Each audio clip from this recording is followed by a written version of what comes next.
गरीब साध साध सब नेक हैं, आप अपनी ठोरे, जो सतलोक ले जावेंगे वो साधु कोई और।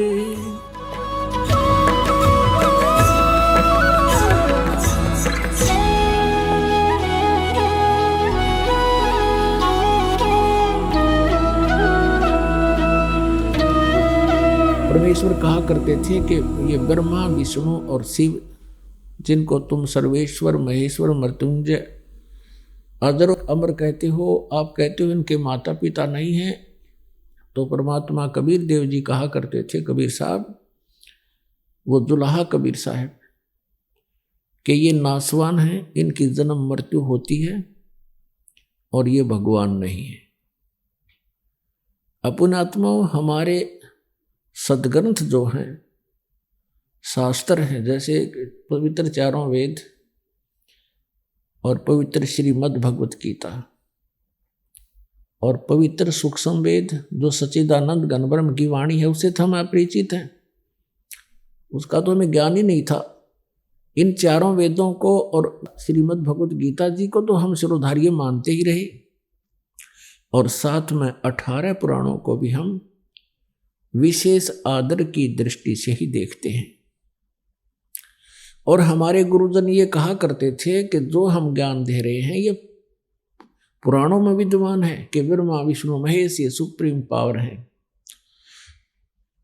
ये तीनों सृष्टि सतिथि और संहार करते हैं, इनके कोई माता पिता नहीं। उस समय परमात्मा के इस सत्य को, परमात्मा की इस सत्यवाणी को उन अज्ञानी गुरुओं ने झूठ कह करके हमें स्वीकार नहीं करने दिया। और क्योंकि कारण क्या रहा कि सभी सद्ग्रंथ संस्कृत में विद्यमान थे। संस्कृत के जानने का केवल एक ही वर्ग को अधिकार था, ब्राह्मण वर्ग को, और दूसरे संस्कृत नहीं पढ़ सकते थे। तो हमारे पूर्वजों ने जो भी अपने गुरुओं यानी ब्राह्मणों से सुना, क्योंकि वो संस्कृत बोलते थे, फिर संस्कृत पढ़ करके बताते थे कि हमने इस पुराण में ऐसा पढ़ा, इस पुराण में ऐसा पढ़ा, वेद ये बताते हैं, गीता जी में ऐसा लिखा है। फिर वो संस्कृत बोल करके फिर कुछ हिंदी में अनुवाद किया करते थे, समझाते थे। तो हमारे पूर्वज अशिक्षित थे, उन्होंने इस बात को, उनकी इस व्याख्या को, अज्ञान को सही मान लिया कि कबीर जी संस्कृत भाषा नहीं जानते, इसलिए ये पुराणों के बारे में नहीं जान सकते, शास्त्रों को नहीं समझ पा रहे, इसलिए ये कबीर परमेश्वर जी, श्री विष्णु जी, श्री शिव जी और ब्रह्मा जी को नासवान बता रहे हैं, और इसी कारण से ये इनको प्रभु नहीं बता रहे।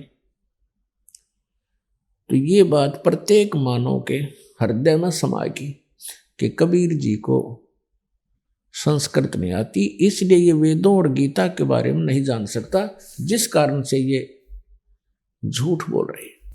पुण्यात्मा, एक हरियाणा के अंदर एक कड़ौली गांव है, कड़ौली खरखोदा के पास, जिला सोनीपत में।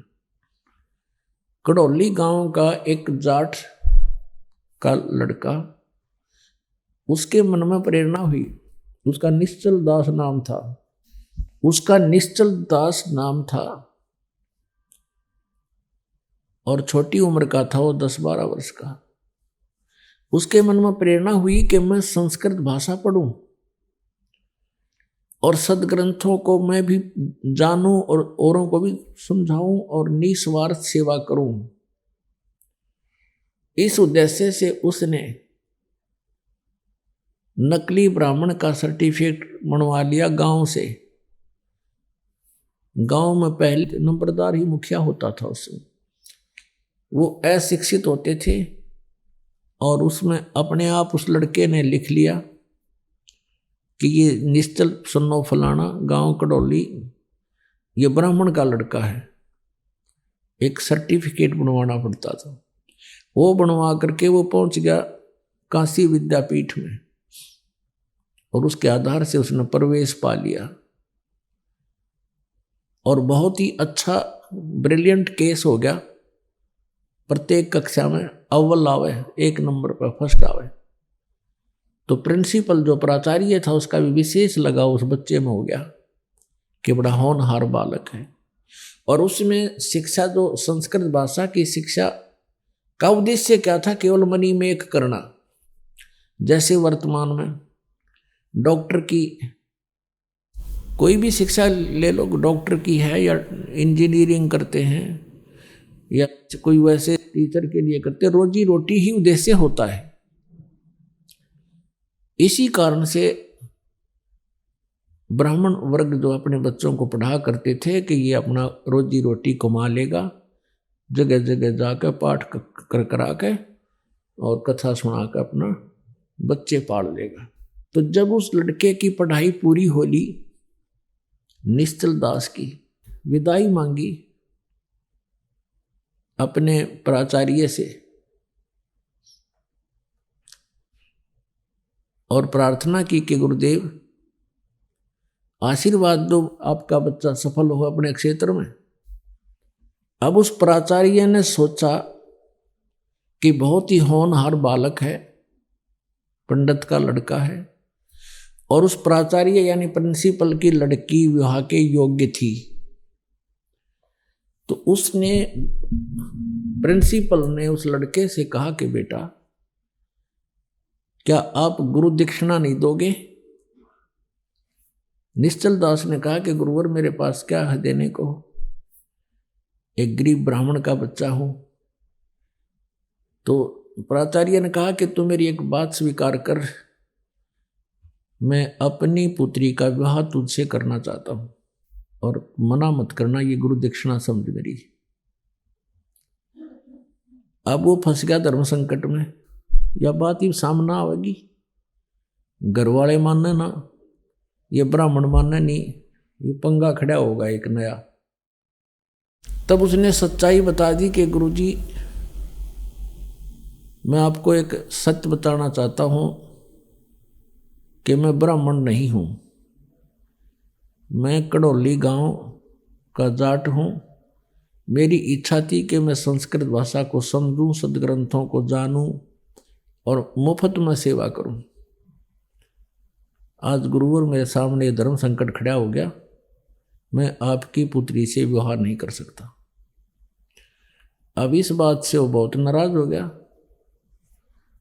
वो प्रिंसिपल, उसने उसको बहुत बुरा भला कहा और श्राप दे दिया कि तेरा बुखार बनेगा, तेरा जो है ना बुखार बना करेगा प्रतिदिन। और दूसरा ये प्रतिज्ञा करवा ली कि संस्कृत भाषा में ना तो तू बोलेगा और ना ही कोई पुस्तक लिखेगा, संस्कृत भाषा का तू कहीं पर भी प्रयोग नहीं करेगा। उसने कहा ठीक है गुरुदेव, जब आपकी इच्छा। तो निश्चल दास जी ने ग्रंथों को पढ़ा अवश्य, लेकिन भाषा प्रयोग नहीं किया। फिर वो निश्चल दास जी दादू पंथ में जाकर के, आदरणीय दादू साहिब जी जिनको परमात्मा मिले थे, उनके ग्रुप में उस पंथ में जाकर के दीक्षा लेकर के वहाँ उनके अनुसार साधना करने लगे। फिर उन्होंने जैसा भी सदग्रंथों को जाना था, वो निश्चल ग्रंथ नाम से उसने एक पुस्तक बनाई और संत लैंग्वेज में लिखा, दोहों में। लेकिन उसको भी दास ने पढ़ा था, निश्चल दास भी इन सदग्रंथों को समझ नहीं सका। अब कहने का भाव ये है कि उस समय संस्कृत के पढ़ने का एक ही वर्ग को अधिकार था, ब्राह्मण, और इसी कारण से यह बिजली पड़ी रही। अभी तक हम अपने सदग्रंथों को नहीं समझ सके, ये अंधेरा छा रहा है।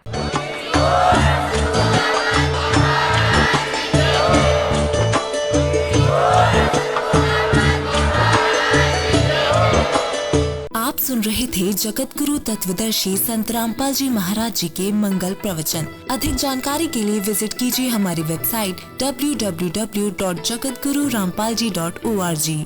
संत रामपाल जी महाराज जी के शुभ आशीर्वाद से पूरे विश्व भर में 500 से भी ज्यादा नाम दीक्षा केंद्र हैं, जिन पर संत रामपाल जी महाराज जी द्वारा ऑनलाइन निशुल्क नाम दीक्षा दी जा रही है। अपने नजदीकी नाम दीक्षा केंद्र का पता करने के लिए संपर्क करें 8222880541।